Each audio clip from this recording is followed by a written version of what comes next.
Hi there, I'm Laura and welcome to my channel Aquamarine18, and today I want to do a response to a very old, not tag, but I guess video that spawned a lot of responses, which is top 5 decks I can't live without. So for a bit of the background, Kelly Bear made a video on this topic, on her top 5 decks she couldn't live without, tarot decks specifically, 3 or so years ago, way predating my time as a creator of videos. And I've seen that video, but I didn't obviously respond at the time. I didn't have a channel. And now it's been resuscitated as folks are sharing their top 5 decks. Some who have responded to this tag in its previous, a couple of years ago, and some responding for the first time. So I'm going to share my top 5 decks, and these are tarot decks. So if you've been watching the other videos, you will know that many folks found ways to include more than 5, either showing lots of decks that they almost picked, or showing runners-up, or putting in oracle decks and Lenormands and other kinds of things. I am only going to show 5 tarot decks, top 5, and I'm actually going to make a second video on top 5 oracles. So I will do 2 responses to keep those separate. For me, tarot is very separate from any other kind of oracle that I work with, so this division makes sense for me. And there are a lot of ways, I think, to interpret this question, top 5 decks you couldn't live without. I have chosen to interpret this in a way like, were I going away for a year and I could only have 5 decks with me, which 5 would I have to take along that I couldn't go without using? And I've taken out of the consideration kind of practical issues. So a lot of the time when I'm going away, it involves camping and things like this, and I would not take any out of print decks on trips like that. But I'm thinking about the top 5 decks I couldn't live without. And so in terms of decision making, and it was really difficult, and there were definitely multiple runner-ups and difficult decisions, but I'm just going to stick to the 5 that I chose for the video. And so I was thinking in terms of decks that I have had really strong relationship with, that I've had really kind of deep experiences reading with for myself, that I feel really connected to, and then I was also thinking a little bit in terms of variety. So within, if I have to pick top 5 decks to not live without, I don't want to pick 5 that are too similar. I would want to have some range there. So I've picked 5, and I'll talk a little bit about why I picked each one. I'm going to share the first one, and then after I share the first one, the other 4 are in no particular order. So these are not necessarily my absolute favorite decks. They're not necessarily the absolute, deck that I'm working with right this second. But if I could have 5 decks, these are the 5 from the collection that I have. And my collection is not massive. These are the 5 that I would choose. And again, aside from the first one, I keep looking down because my decks are here. So aside from the first one, no particular order. But the first one, I will say, I felt the need to choose a Rider-Waite-Smith. Rider-Waite-Smith is the first system that I learned and was integral to my study of tarot, is integral to my study of tarot. I love the images so much. I would not want to live without one iteration of the Rider-Waite-Smith with Pixie's artwork. So the one that I've chosen is the Centennial Edition with the light blue backs. And this one has the borders. So I really like the Centennial Edition. I also really like, and I got more recently, and I will say, I did consider showing the new one, the new edition of what gets called the Dirty Pam. What is that called now? Now I'm not going to remember, but I didn't pick it, so it's not here. But I chose this one. I like the cardstock in this deck. I like the coloration in this deck. I have this deck out on my table in my room a lot of the time, where I'll use this deck to show my card of the month, card of the year, and I really love this one. And I do actually like the bordered more so than I like the borderless version. I also have this deck in a tin in the smaller cards. I have the shiny, very, very bright yellow version of the deck. I have the borderless, but I really like the Centennial Edition. When I got it, I knew that was the one for me. So to have one Rider-Waite-Smith deck, I will pick the Centennial Edition. The second deck, which I haven't talked about on this channel, but which folks who know me will not be surprised by, is the Buckland Tarot. This one's out of print, so if you don't like to see beautiful out of print decks, stop watching for a few minutes. So this is the Buckland Tarot by Raymond Buckland and the art by Lisanne Lake. This is the backs with the wagon wheel there, and green and blue for earth and sky. And the artwork is paintings, and they're really beautiful, and there's a lot about this deck that I love. I feel really deeply connected to this deck, and I think that this is one that would not budge if I do this video again a year from now. I think this one really, truly will not budge from a top 5 that I wouldn't want to live without. I love the book that goes along with this deck. I love that the majors have numbers only and not names. Raymond Buckland explains this in part in terms of, the names can sometimes be taken too literally. So, someone sees the word death written on a card and it, can affect the reading in a negative way. So they're just numbered. And it's based on a Rider-Waite-Smith system. And it shows Roma in English countryside, so English travelers in a post-World War II context. And I think that the deck is beautiful, and this is a deck that I go to often for things like birthday readings. When I don't know what to do, I go to this deck. When I need a really spot-on reading for myself, I go to this deck. And the book really affected my learning of tarot as well. In the book, the way that Raymond Buckland approaches it, he gives what he calls kind of traditional meanings of cards, upright and reversed. So he gives keywords, and the keywords will be familiar to anyone kind of familiar with books on Rider-Waite-Smith. But then the way that he interprets these cards that he designed is to talk about the imagery, and he offers these kind of questions, right? So he might say,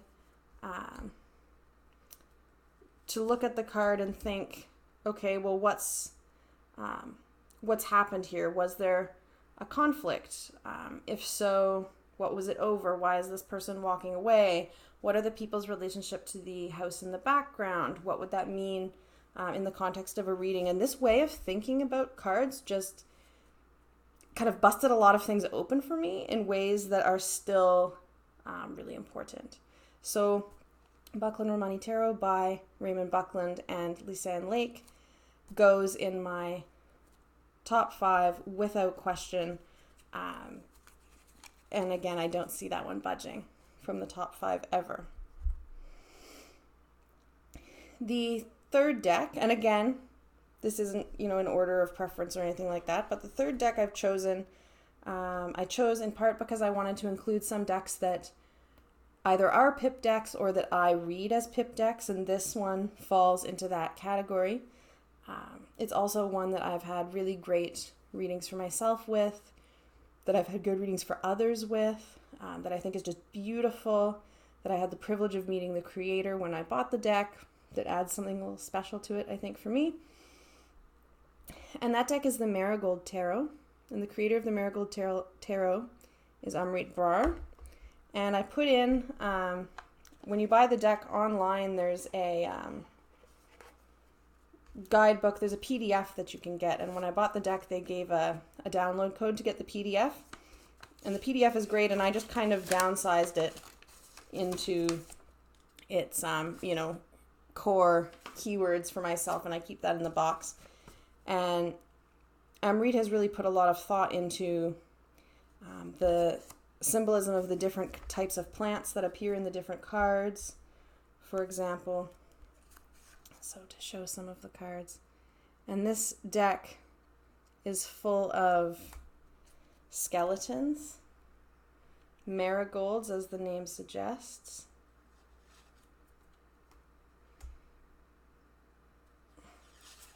Lots of skulls. And this deck, I don't know if it will come across that well, but it has the gold gilding on the sides, and it's a linen finish, and the gold on the front is really nice too. So it's all black, white, and gold. And this is a deck I think that could be read a lot of different ways, that a lot of reading approaches could, I was reading with reversals apparently, that a lot of reading approaches could work with. You can see the beautiful linen finish there when it shines. That a lot of reading approaches could go with, but I read it as more of a pip deck than anything else. There are some little hints of Rider-Waite-Smith in some of the minors, but I read these in a more pip style. And I just think this deck is incredibly beautiful and evocative, and I've had such good readings with it that I had to put it in my top 5. So that is the Marigold Tarot by Amrit Brar, and I'm just going to try to keep myself a little bit organized here, putting things back in their boxes as I go. So that's the Marigold Tarot. That's 3. The 4th deck I'm going to include in my top 5 tarot decks I couldn't live without. I had to have a animal deck in here. I do love decks with animal symbolism, and again, I wanted to have some decks that were, for me, pip decks. So I included the Anima Mundi Tarot by wherein. Apologies to Megan if I've totally mispronounced your name. And this deck is just stunning, and I have the Nocturna Oracle that kind of goes with it as well. I really love the thought that goes into the choice of which animals go on which card. It's a little bit like something like Pagan Otherworlds, in the sense that the minors, you know, there's a hint of kind of Rider-Waite-Smith meanings in the way that the suits are arranged and what the animals are doing. But for me, this is a pip deck, and the paintings in this deck are stunning. I would love to have so many of these on my wall. It reads beautifully. Other folks that I've read for love this deck too. How incredible is that?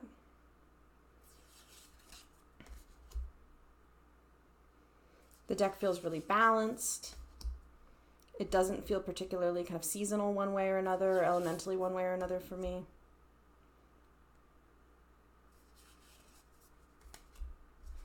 So, I would not want to live without the Anima Mundi Tarot.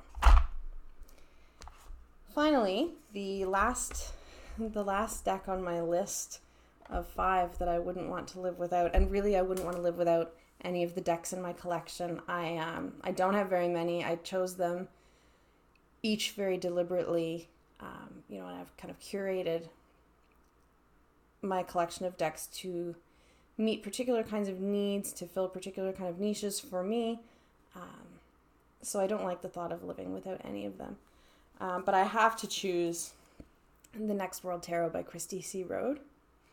And Kelly mentioned this deck in her video, her more recent top 5 video, where she was talking about the Numinous Tarot, which I just got. And I can imagine the Numinous Tarot making it onto my list of decks that I couldn't live without as well. But I did just get it, so I'm still building that relationship. But the Next World Tarot, I love Christy C. Rode's art. I loved Christy C. Rode's art long before she ever made a tarot deck. I love how diverse this deck is. I love how contemporary it is. I love how political this deck is. I wouldn't use this deck for just any reading, but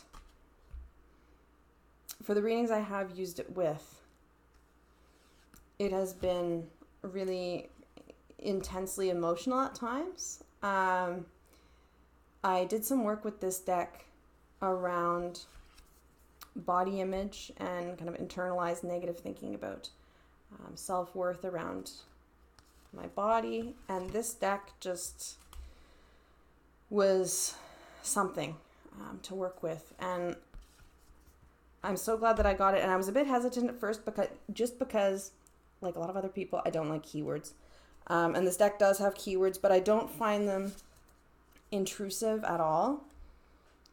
They're just tiny on that corner, and this deck is just, I can see the people that I love in this deck. I can see myself in this deck. And I can see myself in this deck not just because it has, a range of people in terms of sexuality and body size and gender and race and all these things, but I can see myself in this deck in a weirdly literal way that I've never experienced with any other deck before. I never imagined that I would have a deck that included images of books that are really important to me, that I've read and know, and that I teach in my work,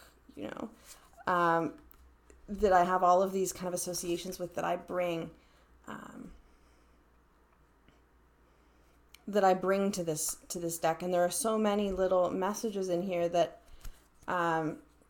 really working with it has been something else. Like, I don't want to get like emotional about it, but it really has been, and particularly like this Lover's card, which I kind of put aside.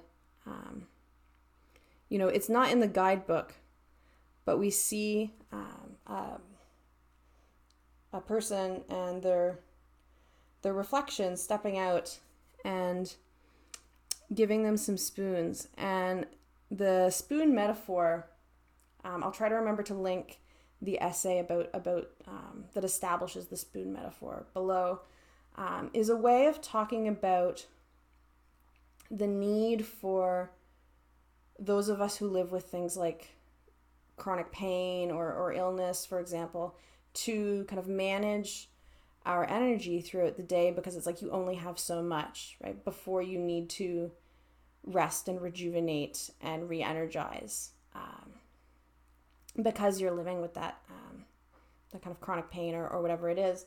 And so to see, a comforting, have some more spoons in the Lover's card,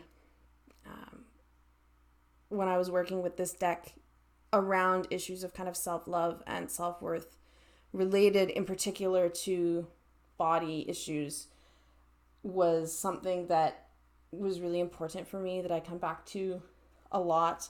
And there's just so many, in this deck, images that I can't imagine living without. So that's the Next World Tarot by Christy C. Road, and that's my 5. There were a lot of others that are tarot decks that I would not want to live without, for all kinds of reasons. Some of them, that I would just never want to live without, and it was hard to choose, but in the spirit of the question, I have stuck with 5, so I'm not going to get into any more.